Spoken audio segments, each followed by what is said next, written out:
This is a 300-year-old katana, if anybody has anything fatuous to say. I suspect not.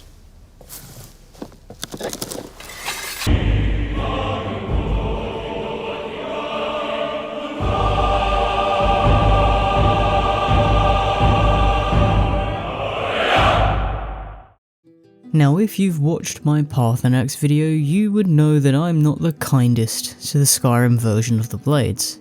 But to be fair, these guys are a far cry from the organisation we know during the rest of the Elder Scrolls series. This organisation is such a key part of the franchise that they even got their own game, which I'm sure we've all played. Yeah, Why did Bethesda do this? What was the point, Todd? Now the problem is, the organisation has taken plenty of L's in their time, and looks almost as mediocre as their game. Okay, that's harsh, but this perception from me partly comes from a series of failures and having quite a tough act to follow. So let's have a look at their history, the greatest hits and lowest lows of the Blades, where the organisation came from, and their unfortunate inability to protect a Dragonborn Emperor when they really need to. Yeah, it's not just Uriel or Martin. Yes, Bora's told you right. I am the Grand Master of the Blades. We serve the Emperor and the Septim bloodline. Talos is our patron. Before we get into the meat and bones of the Blades, we need to look at how the organisation even came to be. You see, the Blades themselves only turned up around the same time as Tiber Septim, or I suppose Talos did, and while they were more than likely in the shadows beforehand, Talos' declaration as the new Dragonborn is what got them to spring into action. But the Blades are like the more famous and probably not as good sequel. Let me know if you've got a good analogy for that, but the real question is, what are the Blades the sequel to? Well, that would be the Dragonguard, the group that, ironically, did more dragon slaying than dragon guarding. But how did these guys even come about? And why do they have such a strong Asian, specifically Japanese influence in their clothing? Those are literally katanas. Well, for that we need to channel our Bob Ross and paint a picture, going all the way back to the fall of the Alessian Empire and the turmoil that Tamriel was in at the time. So, long story short, the Alessian Empire was the first to be founded in Cyrodiil and ruled by a Dragonborn monarch. They were founded on the backs of a trio of legendary heroes, a demigod manbull named Moraus, the greatest elf hater the world had ever seen, Pelennor Whitestrake. Here's more about him in this video, and the first ever Dragonborn ruler, Saint Alassea. She became a Dragonborn through a covenant with Akatosh, tying her bloodline to the dragon gods, meaning that as long as someone of her lineage wore a special artifact from Akatosh, the Amulet of Kings, the dragonfires would stay lit, keeping those filthy Daedra in Oblivion and out of Tamriel, where they belong. That was a bit harsh from me. Now this new empire completely changed the dynamic of the world. It became the superpower in Tamriel, and fully separated Oblivion from the mortal realm. And I want you to really understand this.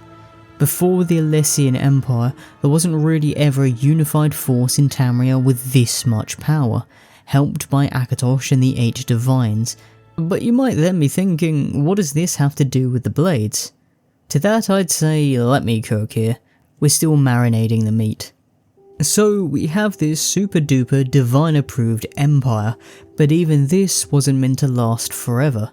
A mixture of mediocre leaders that essentially became puppets, extreme religious dogma causing major breaks in reality led by a monkey man. There's an Akatosh video here that explains that, and it's as mad as it sounds.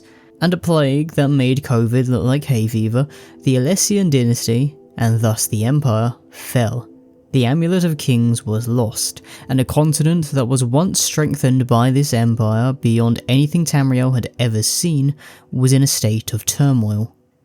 The population was ravaged by the deadliest plague ever, countless wars and the general bollocks caused by the fall of an empire that large, and while everyone was trying to recover, emphasis on trying, because I think you'd be hard pressed to find a time period more miserable for the average Tamrielic citizen to be in, except maybe the Oblivion Crisis, the entire land was vulnerable. The continent wasn't in a position to really deal with anything, so it got invaded. Strange ships with beasts no one had ever seen before manning them were sighted scouting the Iliac Bay as early as year 800 in the First Era. And after a few raids here and there and a lot of waiting around, the people of Skyrim were the first to feel the wrath of these invaders in full force. It was revealed that they were from Akavir, essentially the Elder Scrolls version of Asia, and these invading warriors were known as the Seishi.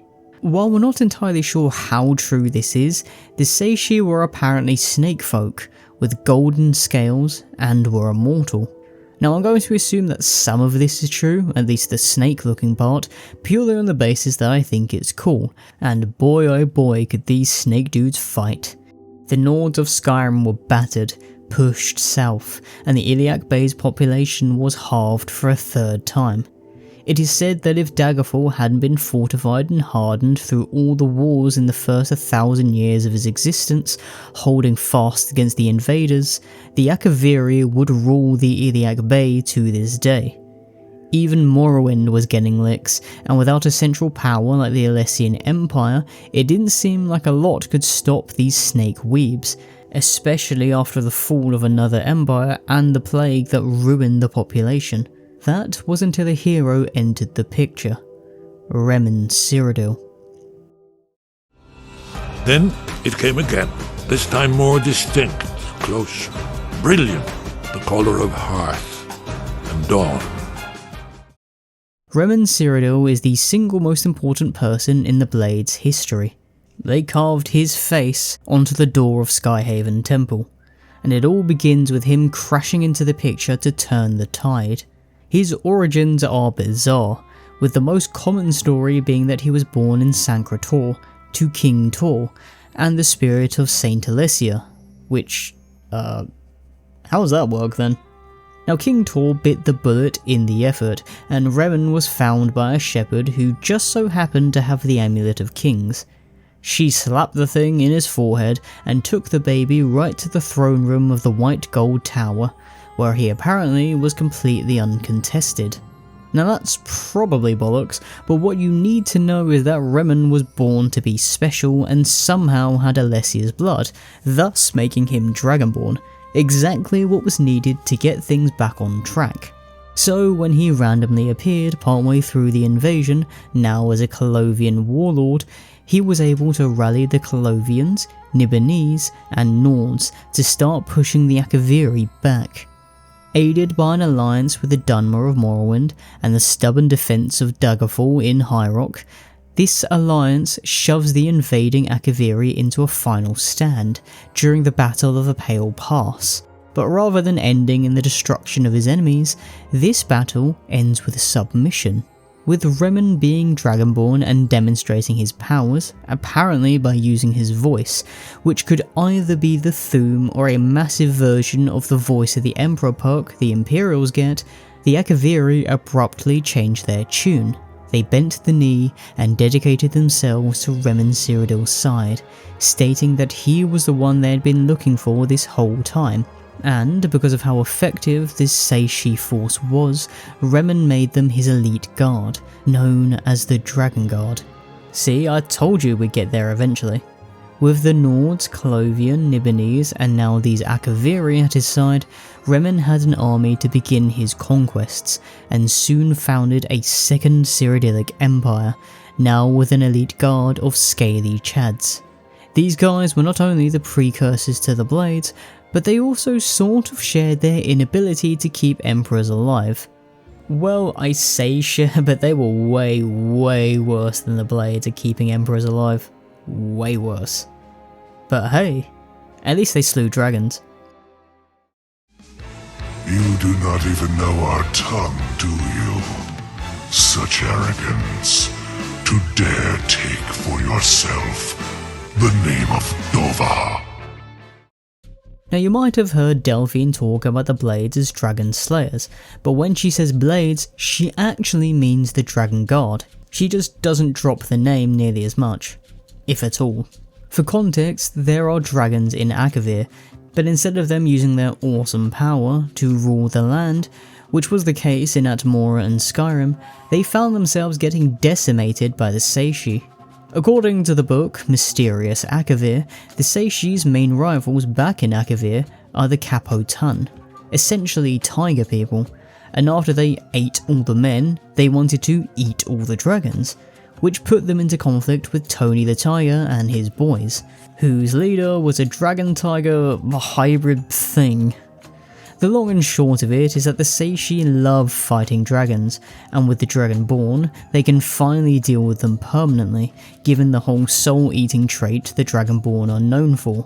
It wasn't long before they started battering the dragons of Tamriel. While there weren't too many after the Dragon Wars and Alduin's first defeat, at least comparatively, there were enough for the Dragonguard to begin a crusade. In 200 years, the Dragonguard drove dragons to near extinction, and the Atlas of Dragons gives us some insight into the victims of the crusade, which include 2 named dragons, Gra Crinjog and Kra Jordan, along with 12 named dragons, numbering 14 in total.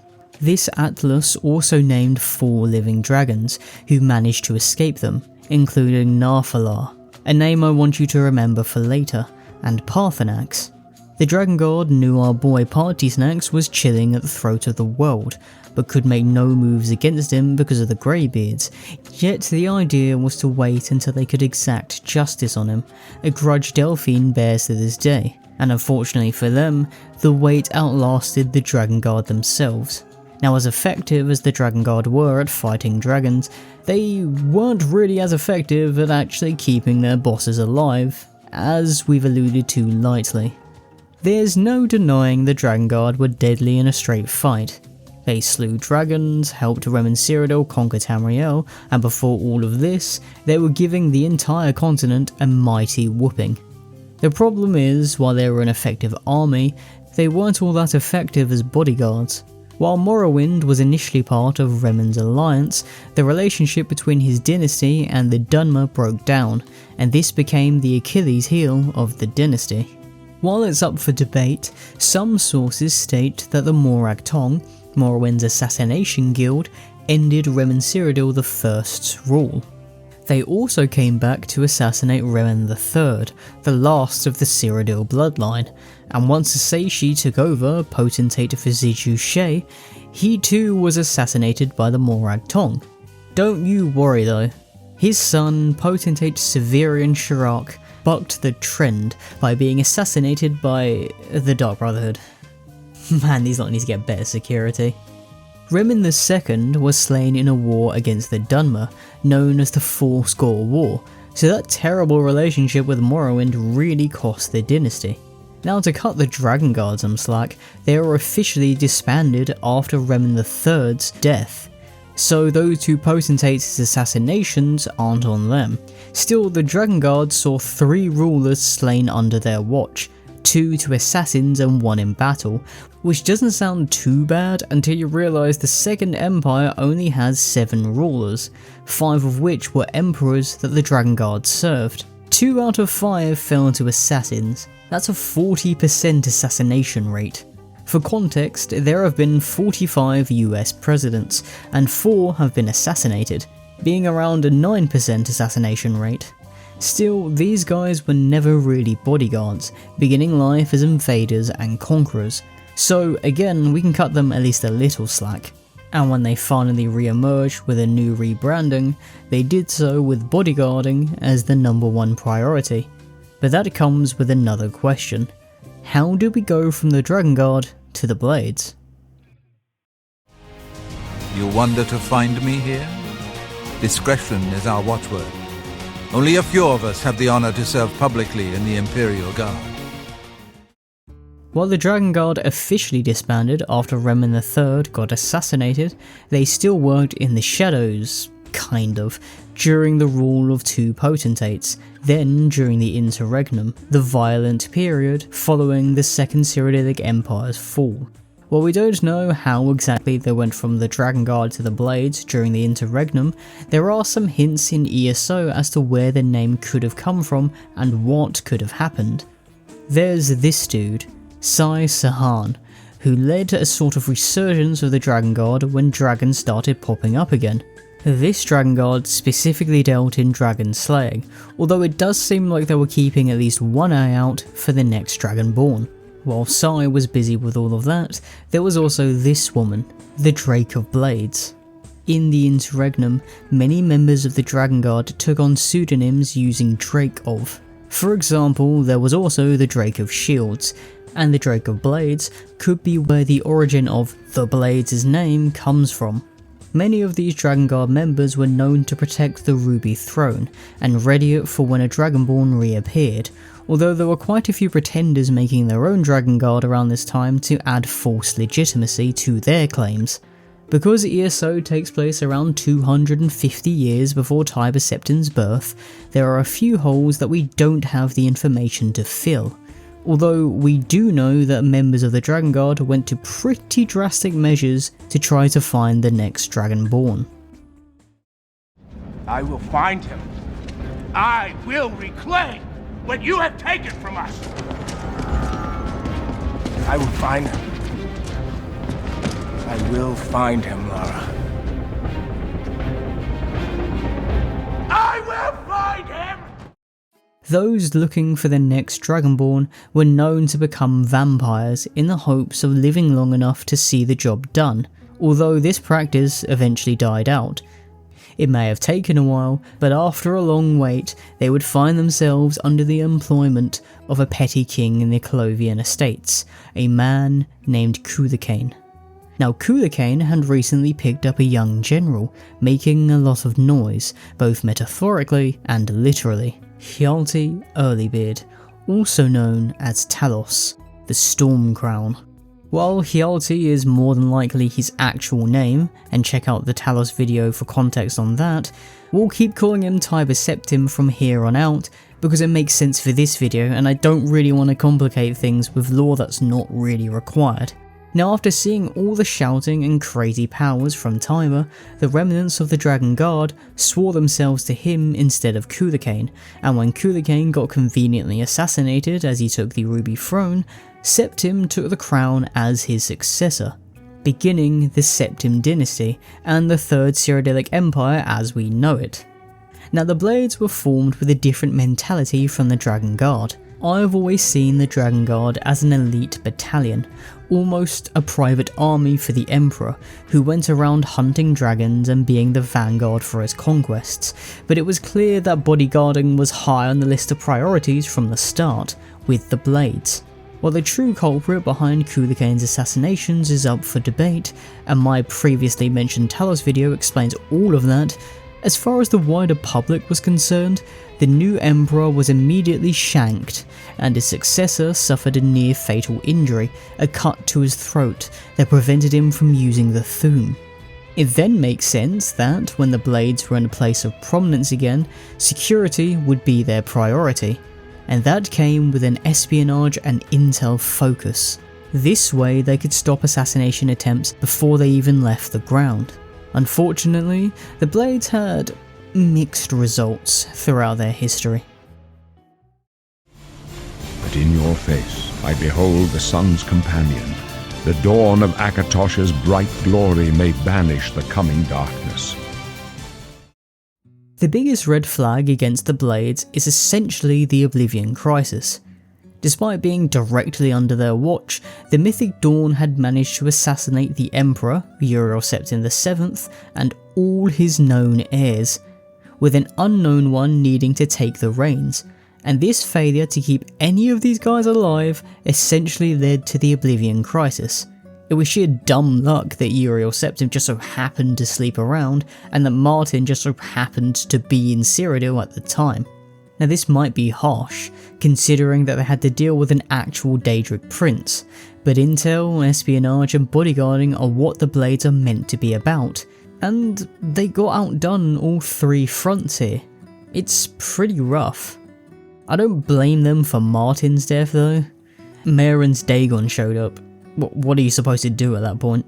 Now, to be fair to the Dark Brotherhood, their assassination ratio is far better than the Dragonguard's, with Pelagius I, Tiber Septim's grandson, Uriel VII, and Potentate Okato being the trio that get the knife treatment. We're not counting Kulagain for this, because they probably didn't care much about him, and considering how many rulers there were during the Septim dynasty, only 3 getting assassinated is pretty good. Okay, pause, this is me during the edit, just to correct my script writing self here. Paarthurnax Septim was also assassinated, who I somehow missed in the initial research, and Kataraya was potentially assassinated too, although that was either because, again, it was a skirmish, or an assassination really well hidden. If we're harsh, that's 5 that have been assassinated. But there are a lot of Septim Emperors, so the ratio's still a lot better than what the Dragonguard had under Reman Cyrodiil. Anyway, back to the rest of the video. Still, I think it's important to look at a few other failures that show the Blades were maybe asked to do a bit too much in their role, and they weren't exactly painted in the best light here. There was once this Chad, Uriel Septim V, and his entire claim to fame was that he was the greatest warrior in the dynasty since Tiber Septim himself. This is a hell of a claim, considering that Tiber basically spent his military career cheating with godly hacks. He might have had the spirit of a great Nord hero and Dragonborn, causing storms against his foes. And of course the new medium, aka the godly Gundam. The problem is there was nothing on Tamriel to conquer, because all of it had already been conquered, so Uriel V looked to foreign shores. At this point, Tamriel had seen a few Akaviri invasions, and Uriel here thought, hey, why don't we invade them back? And so he did. And it went terribly. The Blades, thanks to their intel gathering skills, were tasked with finding the best place and time to stage the invasion, but their information proved inadequate. And when the invasion happened, a mixture of bad weather and facing a force far greater than the Tamrielic expeditionary force expected, the entire affair ended in disaster. Uriel V was slain, and the Seishi once again proved their strength. It probably looks worse that the Blades were outdone here by the Seishi, given their lineage, so that's rough. I feel like I'm saying that a lot. Still, I do want you guys to realise that the Blades are not the military force that the Dragonguard are. The best comparison I can think of is to compare them to England's MI6 and Kingsguard combined into one. Obviously, both organisations share their Akaviri influence and revolve around the Dragonborn. The Dragonborn is central to both the Dragonguard and the Blades. So, what happened to the Blades when the Dragonborn was taken out of the picture? Well, nothing good. I do want to say that the Blades did have their badasses here and there. The most obvious example is the Agent, as the protagonist of Daggerfall, although they're probably not a member of the Blades by the end of the story. Maybe.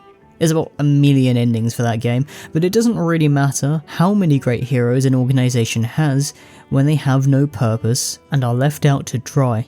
After Okato's death, and another interregnum leading to the war for the Ruby Throne, the Blades basically said, we're gonna do our own thing, and stopped being bodyguards.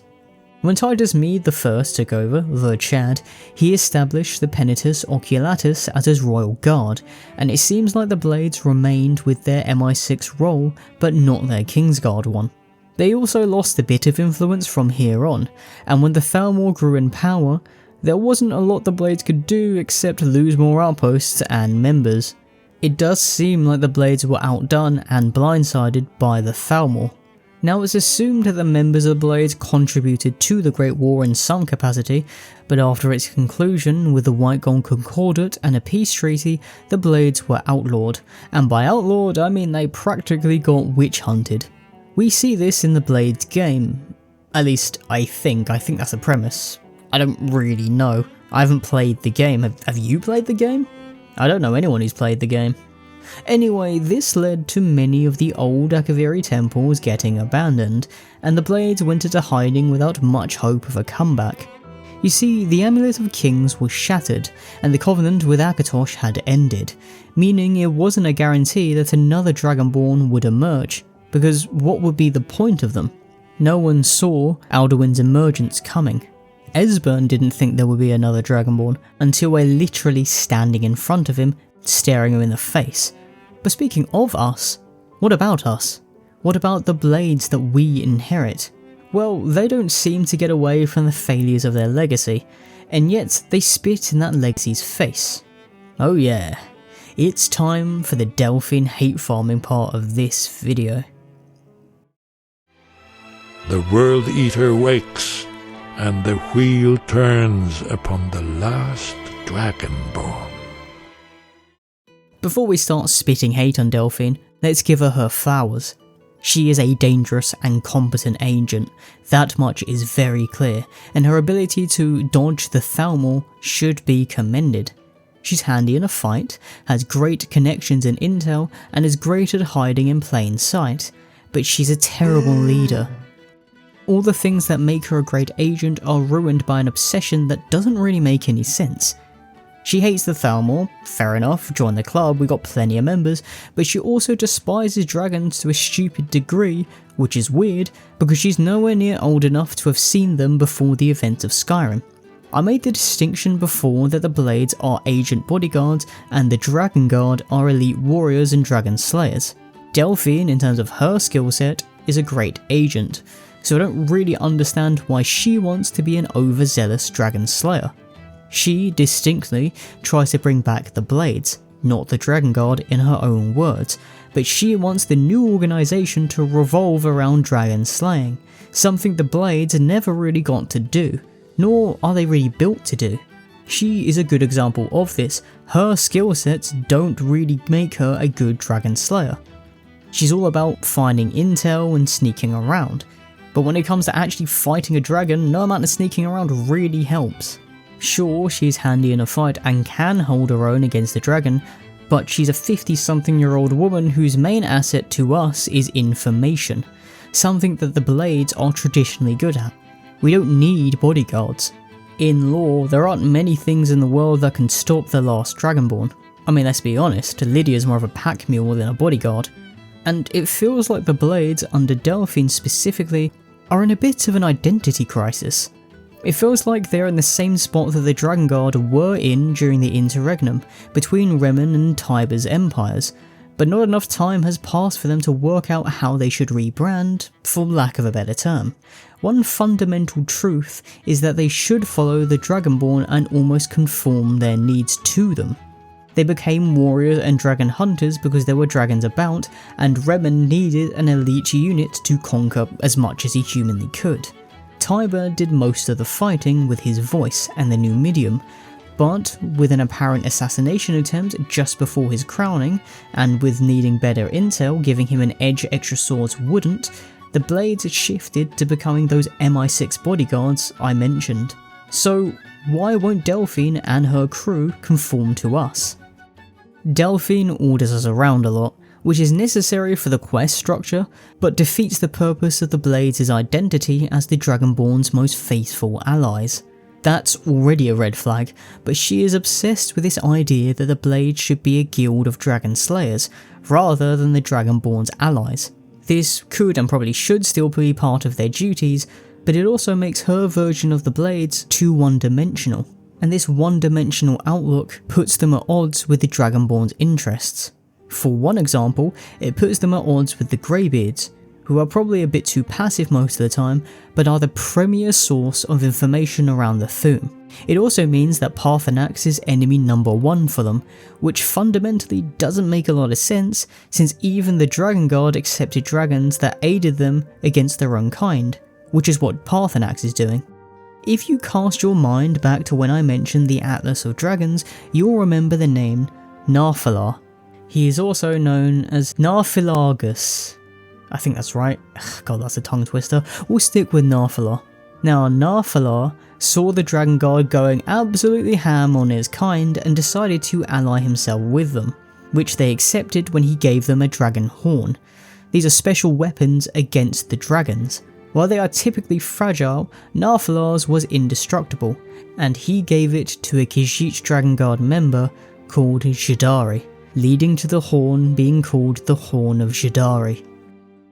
The alliance was short-lived, mind you, with Narfalar chilling in Wayrest after the Dragonguard declared him, well, not an enemy, but certainly not an ally. They put him back on the like all the other dragons list, but after the Dragonguard fell, Narfalar became an ally of Tiber Septim's empire, and was a self-proclaimed proud soldier and vassal. The Blades at the time were clearly chill with this too, because having a fire-breathing lizard burning your enemies is useful. Who would have thunk? Now you could say the Dragonguard wanted to bin Narfalar after his usefulness had ended, which is exactly what Delphine wanted to do with Paarthurnax, and this is fair, if it hadn't been proved that this would have been a major mistake with Narfalar, given that he was such an asset to a Dragonborn, Tiber Septim. It's also weird that Delphine doesn't give us a similar ultimatum with Odahviing. Anyway, the main point I'm trying to get across is that Delphine putting the Dragonborn in this ultimatum kind of shows how much of an identity crisis her version of the Blades has. She wants them to be dragon slayers, with or without the Dragonborn, but without the Dragonborn, you can't permanently slay a dragon. So, what's really the point? The entire point of the Blades is to guard and serve the Dragonborn, specifically when they're in the role of Emperor. And speaking of the Empire, Delphine doesn't show any intent to have us become the next Emperor or Empress, despite our organisation's ties to that Empire. So what are the Blades now meant to be? Just a guild of dragon hunters? If the Dragonborn doesn't want anything to do with them after the Paarthurnax Dilemma, then what's the point of them? They can't keep dragons down permanently, so dragon slaying is always going to be a half-done endeavour. One of Delphine's major assets is having all this intel to help, but it will help no one because they have no greater cause. They don't seem to want to help the Empire, the Stormcloaks, or even major factions against the Thalmor. They have gone from the Emperor's elite forces to MI6 Royal Guardsmen to simply hunters doing half a job. All two of them. That's quite a fall from grace, and perhaps that's the Blade's greatest failure. Then again, who knows? Maybe more will come out the woodwork after hearing of the Dragonborn's exploits, and someone else can bring a new version of the Blades back with some actual brains. It's hard to see where Bethesda will take the Blades with Elder Scrolls 6, if that game ever comes out, but until then, remember, even if you are pro Paarthurnax slaying, Delphine's still an idiot. You idiot! You're honestly an idiot. I don't know what's wrong with you. But your ego is pissing me off. You think you're the shit. You think you're so high and mighty. You're literally comparing yourself to a god, whereas you're far from it. Thanks for watching probably one of the few negative videos on this channel. I don't really like the Blades that much. They're just weebs, man. Granted, I think Skyrim being my introduction to this series is the reason for this. I mean, can you really blame me? That game came out 15 years ago, and I am solidly in the Gen Z age range. Now, when I went back to play Oblivion, and I mean the original Oblivion, I saw the Blades through pretty negative lenses. And it didn't help that the first thing we see with the Blades is that they're unable to save Uriel. And we're also told all of his kids are dead too, plus their leader goes out like a chump. It's not a good first impression. They aren't really much of a factor in Morrowind, comparatively, and you are playing as a Blade in Daggerfall, but if you give the Totem of Tiber Septim to anyone but the Blades, which is likely because there are one of 7 options, you're definitely not working for them anymore, provided the agent even survives. Now the Blades are cool on paper, I suppose, they just seem out of their depth half the time. And the Dragonguard, while good at slaying dragons and fighting, really sucked at keeping their emperors alive. The Morag Tong probably walk around with the cheesiest smiles in that time period. But I hope you enjoyed this video nonetheless. And do the whole YouTube ritual of liking, commenting and subscribing, and hopefully I'll see you in another video. When darkness came, you wiped my tears night.